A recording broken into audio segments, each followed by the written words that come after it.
Good Sunday morning, Northeast Ohio. As you get set to mark Labor Day, know there is a Cleveland connection. President Grover Cleveland was the one who made it an official holiday back in 1894. I know technically Cleveland wasn't from Cleveland. He was from Buffalo by way of New Jersey, but I use it to make a point. He was a Democrat who ran twice for the White House and didn't win Ohio either time. And that's something that the current Democrat running for the White House, campaigning in Cleveland on Labor Day, is looking to make sure it doesn't happen to her. Hillary Clinton and her running mate, Tim Kaine, will appear tomorrow at the annual 11th District Labor Day Parade, ending at Luke Easter Park. Ohio has 88 counties, yes, but for Clinton and the Democrats, it really comes down to what they're able to do here. If you maintain those bases and get that turnout the way Obama did in 2012, we're going to go Democrat. That's a particular note because of the inroads that Donald Trump has made this year with the labor community, not the union leaders, but the rank and file.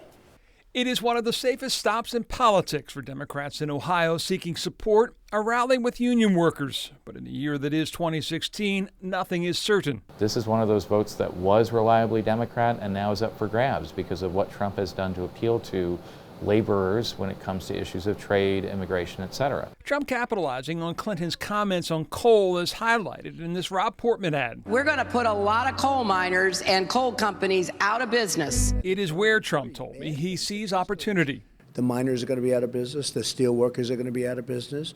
Our manufacturing is going to continue to leave. I'm going to bring it all back. To the rescue is Joe Biden. Remember, labor's strongest victory in the state of late was the auto industry bailout, which came in the early days of Obama's first term. As a result, the 2012 campaign in Ohio was a victory lap.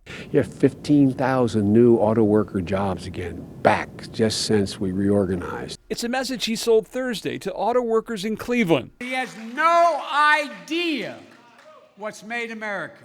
He has no idea that, in fact, one thing is we know in this country, give average Americans an even chance, and they have never let their country down, not one single solitary time. It's a message union leaders recognize as a need this year as they begin the unusual process of lobbying their own, which when it comes to Donald Trump, they admit, they originally didn't feel they would have to do. I'm like a lot of people in March, I didn't think Donald Trump would still be here. I didn't think he'd be here last Thanksgiving, but he's still here. And look for that focus to remain high as polls here in Ohio show the race continues to be tight. One from Emerson College this week actually had it tied, while the Real Clear Politics average over the last month has Clinton up nearly 4 points. Now, if Donald Trump loses to Hillary Clinton, the Republican race for 2020 would begin almost immediately. Some might say it already has. Governor John Kasich started off the week in a familiar place, campaigning for votes in New Hampshire. Not for himself this time, but Republican governor hopeful Chris Sununu. That being said, many believe 2020 can't be far from his mind. He's playing the inside game. He's collecting chips, people who supported him. He's now providing support for them in their Senate races. He's keeping some of his staff on from the campaign so that he can quietly build a network and continue that network going into 2020.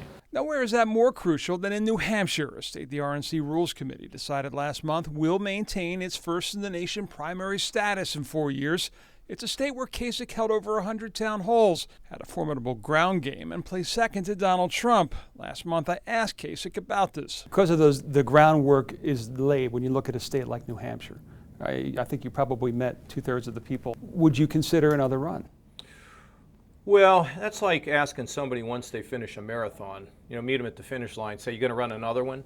I'm not shutting my political operation down. I'm not going to close any doors. I'm not making any final decisions. What he is doing is keeping his profile up, writing an op-ed in Forbes on how the nation could learn from Ohio's business growth, and another last week for the New York Times on how to fix the nation's welfare system. Sutton said expect Kasich's final 2 years to be focused on making sure the Ohio story is one on which he can run. This idea of the economic model of Ohio, the social model of Ohio, being what he would support and want to see happen nationally. Part of Kasich's Ohio story, of course, is that ability to turn what was a nearly $8 billion budget hole into a $2 billion surplus. The flip side of that is a lot of cities will say that money came out of their pockets. The end result for Cleveland means for the first time in 35 years, voters will be asked to approve this November an income tax hike.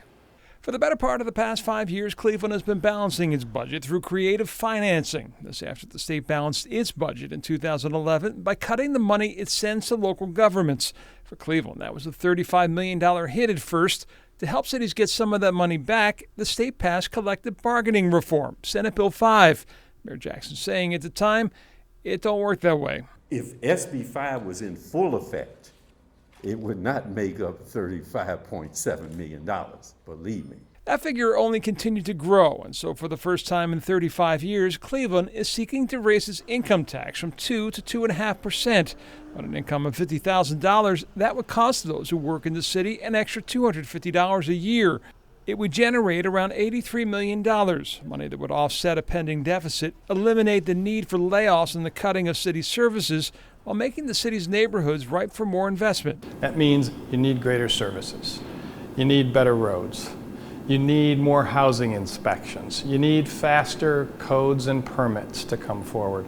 The Greater Cleveland Partnership studied the matter for 3 months and concluded the increase was the only way to make that happen, while building on momentum already started. To attract investment, people have to see every neighborhood in our community being as attractive and interesting for them as Tremont or Ohio City or University Circle. And that's what we think this tax can help to achieve.